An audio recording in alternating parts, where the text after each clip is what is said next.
సంఘటన దురదృష్టకరం. సంఘటనను ఎవరు రాజకీయం చేసేటువంటి అవసరం లేదు.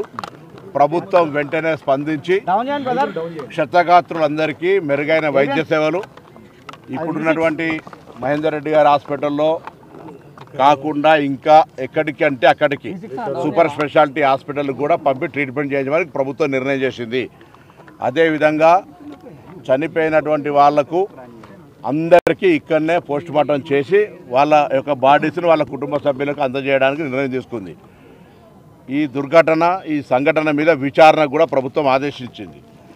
దాంతోపాటుగా మృతుల కుటుంబాలకు సంబంధించి ప్రభుత్వం తరఫున 5,000, ఆర్టీసీకి సంబంధించి 2,000, మొత్తం 7 లక్షల రూపాయలు ఇమ్మీడియట్గా తక్షణంగా గౌరవ ముఖ్యమంత్రి గారు ప్రకటించినారు.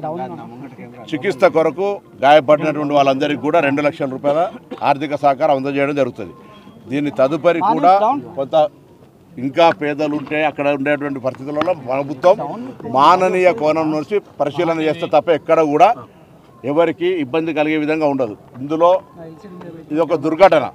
దీనికి సంబంధించి రాజకీయాలు మాట్లాడేటువంటి సరి అయినటువంటి సమయం కాదు.